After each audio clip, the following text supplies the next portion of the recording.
Assassin's Creed Revelation is the third episode in the Ezio trilogy.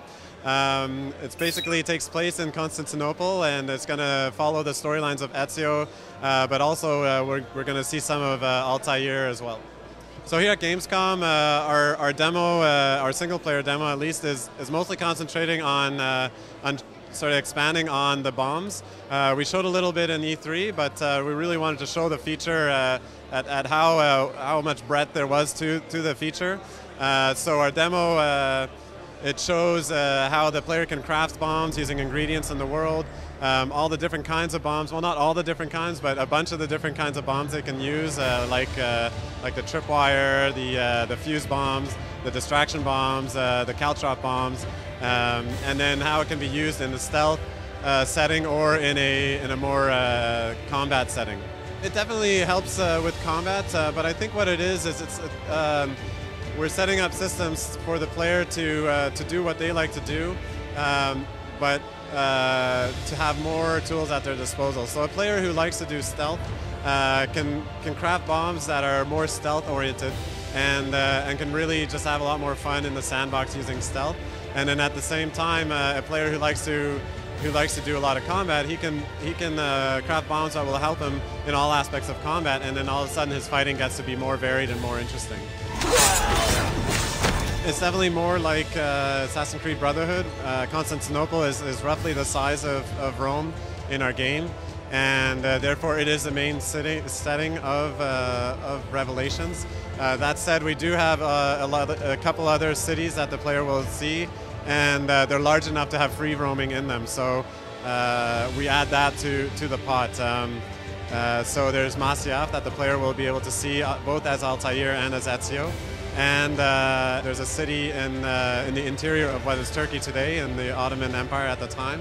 And then the small town that you went through in the Gamescom demo. In Revelations, Ezio's in the search for 5 keys that will unlock the library that is buried underneath the Masyaf citadel.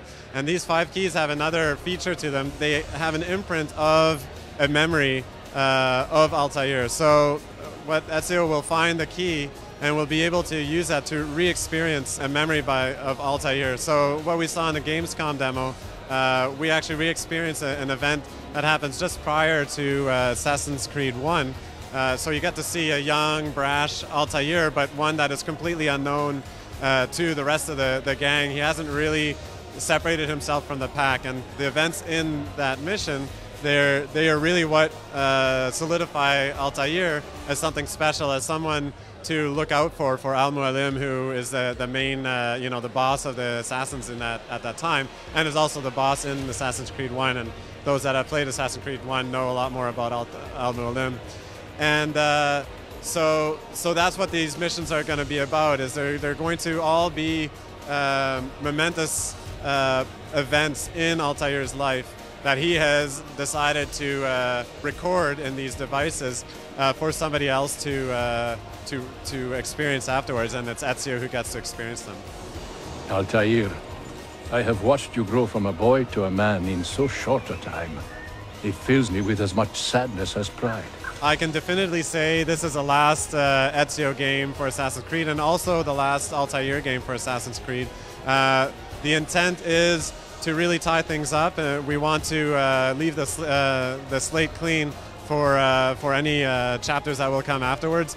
It becomes very cumbersome for a team like ours to have to always catch everybody up, because we want a game to be accessible to everybody. We want somebody who's totally new to the series to come and pick up Assassin's Creed Revelations and still be able to love the game as much as somebody who's played all the 3 other games before it.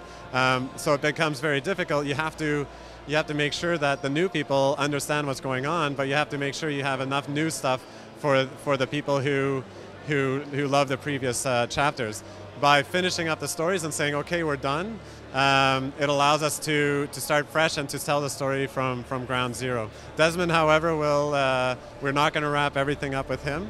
And then I'm going to add a little footnote, is that I say it's definitely the last, but if enough people want to see these characters again, we're sure to bring them back in some form or another.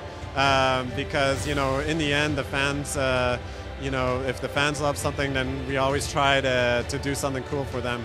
So who knows? I don't know. Like, we could even say that Assassin's Creed 10 may have bits of Ezio and Altair as well. Like, I can't guarantee that you'll never see these characters again, but effectively, you won't have an entire Assassin's Creed based on these characters anymore. It's coming out November 15th this year. Last thoughts. It's a really great game. It's very fun to play. Lots of fun new features.